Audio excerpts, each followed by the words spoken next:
TDP హామీలపై fire అయ్యారు CM Jagan. రుణమాఫీ చేస్తామని హామీ ఇచ్చి అధికారంలోకి రాగానే తొలి సంతకం చేస్తానంటూ మోసం చేశారని విమర్శించారు. పొదుపు సంఘాల రుణాలు మాఫీ చేయలేదని, ఆడబిడ్డలకు 25,000 ఇస్తామన్న హామీ అటకెక్కిందన్నారు. నిరుద్యోగ భృతి ఇవ్వలేదన్న జగన్ ప్రతి నగరంలో హైటెక్ సిటీ అంటూ గాలిమాటలు చెప్పారని ఆరోపించారు.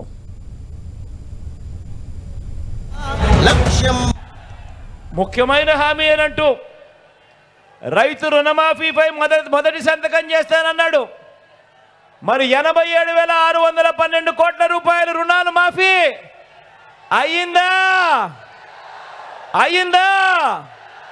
రెండు చేతులు పైకెత్తాలబ్బా. ఇలా ఇలా ఇలా ఇలా ఇలా ఇలా ఇలా ఇలా ఇలా ఇలా ఇలా ఇలా ఇలా పొదుపు సంఘాల రుణాలన్నీ పూర్తిగా రద్దు చేస్తామన్నాడు. 14,205 కోట్ల రూపాయలు కనీసం ఒక్క రూపాయి అయినా మాఫీ చేశాడని అడుగుతా ఉన్నా నేను. మహాలక్ష్మి పథకం కింద 25,000 రూపాయలు బ్యాంకులో డిపాజిట్ చేస్తామన్నాడు. ఏమక్క చేశాడా? ఏమన్నా చేశాడా? ఏం చెల్లెమ్మ చేశాడా? ఒక్క రూపాయి అయినా చేశాడా? ఇంటింటికి ఓ ఉద్యోగం ఇవ్వలేకపోతే 2,000 రూపాయలు నెల నిరుద్యోగ భృతి. మరి 5 ఏళ్లలో అంటే 60 నెలలు ఇంటూ నెలకు 2,000 రూపాయలు అంటే ప్రతి ఇంటికి 1,20,000 రూపాయలు ఇచ్చాడా? ఇచ్చాడా?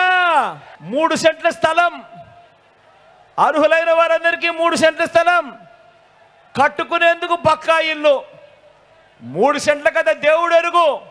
మీలో ఏ ఒక్కరికైనా 1 సెంటు స్థలమైనా ఇచ్చాడా? రెండు చేతుల పైకెత్తాలబ్బా. ఇలా ఇలా ఇలా ఇలా ఇలా ఇలా ఇలా 10,000 కోట్లతో బీసీ సప్లాన్ అన్నాడు. చేనేత పవర్ లూమ్స్ రుణాల మాఫీ అన్నాడు. చేశాడా?